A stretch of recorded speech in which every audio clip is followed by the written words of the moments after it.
Сау деп жүрген балаңыз айтқан жерден аулақ ауру болып жүрмесін. 21 ғасырдың жаңадан шыққан диагнозы әлем бойынша әрбір екінші балаға қойылып жатыр екен.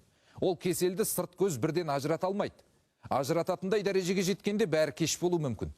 Әріптесім дүниежүзілік денсаулық сақтау ұйымын дабыл қақтырған дерт жайлы айтып бермек.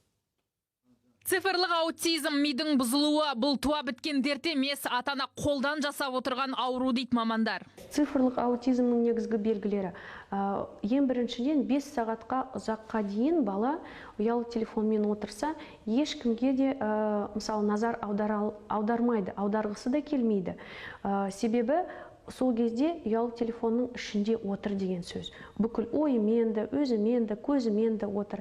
Одан кейін негізгі ерекшелік, яғни өзінің атын атаған кезде мән бермейді. Әлем бойынша әрбір екінші сәбиге цифрлық аутизм диагнозы қойылған. Қазақстанда да жағдай мәз емес. Мәселен, 2-4 жасар балалардың сөздік қоры небәрі 10-15 сөзді құрап отыр. Бұл жаста бүлдіршін толық сөйлемді құрастыруы тиіс дейді невропатолог.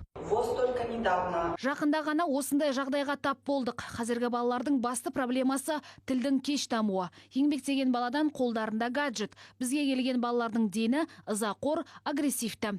Негізгі симптомы да осы. Онымен ата-ана жұмыс істесе, кемі жарты жылдан кейін баланы емдеп шығаруға болады. Егер бала үздіксіз телефонға телмірсе, жасөспірім болғанда психологиялық ауытқулардың көкесі басталады дейді сарапшылар. Солардың бірі. 14 жасына қарай жасөспірімдік кезеңге келген соң өте тәуелді болып қалуы мүмкін. Сол себептен балаға жас кезінен бастап ата-ана жан-жақты мәселелерді қозғау арқылы, яғни телефонды бермеу, эмоционалдық түрде баланы қабылдау, осындай мысалы ерекшеліктерді пайдаланатын болса, яғни баланы әңгімеге тартатын болса, онда бала тәуелді болып қалмайды. Баламен таза ауада демалу, түрлі интеллектуалды ойын ойнау арқылы ғана цифрлық аутизмді жеңесіз.